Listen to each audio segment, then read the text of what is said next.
everybody, David Schuster here. House Republican Marjorie Taylor Greene just reminded everybody why so many lawmakers in both parties hate her and why Greene is not part of Donald Trump's cabinet. During inauguration festivities in the Capitol Rotunda, the impulsive and often abrasive Georgia lawmaker angrily cut in line. Greene admits storming ahead of other lawmakers, including Republicans. And they were lining us up by seniority. I looked at that and I said, this is ridiculous. We need to be lining up by who supports President Trump the most.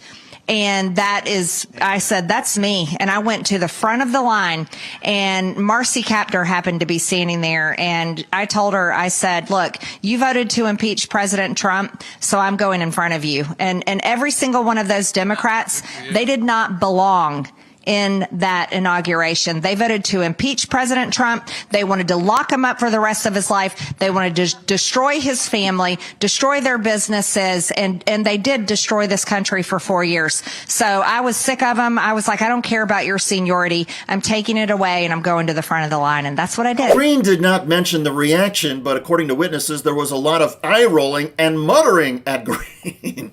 Lawmakers said the processional had been described to everybody in advance, and that the time to complain about things was not at the last second. But Marjorie Taylor Greene is not known for doing any homework, and she is known, even among Republicans, for always wanting to do things her way, even if it is irritating and obnoxious to everybody else.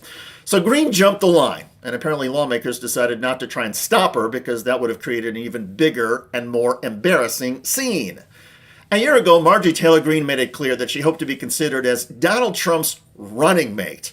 Insiders in the Trump campaign were so repulsed by her, though, and her seemingly endless desire for publicity and controversy, that Greene was never even asked to submit vetting documents. In other words, she was never even considered. After Donald Trump's November victory, Greene was hoping to be considered for a cabinet post. But that consideration did not happen either. Instead, Greene was named as a House representative to the non-existent Department of Government Efficiency, a group tasked with cutting government budgets. It was sort of like throwing her a bone. But Greene has largely been ignored by Elon Musk, who's in charge of that effort, and Vivek Ramaswamy, who's also part of it, is reportedly so sickened by Marjorie Taylor Greene that he now wants nothing to do with her or the effort to cut the budget with that special organization, and is instead Ramaswamy is plotting a run for Ohio governor. He's trying to get the hell out of Washington. By most accounts, Marjorie Taylor Greene annoys and infuriates countless fellow Republicans.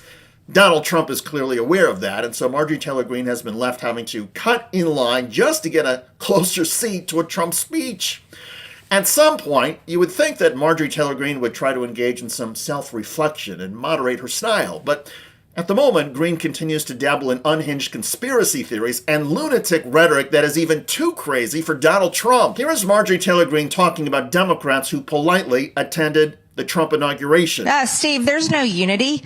No, absolutely not. No, these people would line us up in front of a firing squad and kill us if they could. We know exactly who the Democrats are. Their mask is off. These people would line us up in front of a firing squad and kill us if they could. Marge, Democrats don't want to shoot you dead. They just want you to go back to Georgia and never bother anybody in Washington again. And that also goes for bothering Republicans. Last year, Marjorie Taylor Greene tried to force out Republican House Speaker Mike Johnson. Congressional Republican leaders and even Donald Trump told Greene to back off, but Greene moved forward anyway. Declaring the office of Speaker of the House of Representatives to be vacant. The boos were bipartisan. This is the uniparty for the American people watching. Gentlelady will suspend. As Greene flipped her lid, some Republicans during her floor speech went outside to the Capitol steps and described Greene as a traitor and a lunatic. Mr. Law in New York. House will be in order. Moscow Marjorie has clearly gone off the deep end, maybe the result of a space laser. But this type of tantrum is absolutely unacceptable, and it does nothing to further the cause of the conservative movement. When given a choice between advancing Republican priorities or allying with the Democrats to preserve his own personal power, Johnson regularly chooses to ally himself with Democrats. In the end, 163 Democrats voted with 196 Republicans to block Greene's effort. Greene's failure was epic, and countless Republicans, including Donald Trump, have not forgotten her bullheaded stunt. So Greene has been left all alone and isolated, except on some extremist podcasts where she can make her claims about firing squads. And there's a good argument that Marjorie Taylor Greene is engaging in projection. That's a psychological term for the unconscious displacement of one's feelings onto others. Greene says Democrats want to execute her, perhaps because she actually wants to execute Democrats, and maybe a few Republicans. Well, if there's one member of Congress that lawmakers in both parties would select as the most likely to go totally nuts and shoot up the place, several lawmakers say it would be Marjorie Taylor Greene.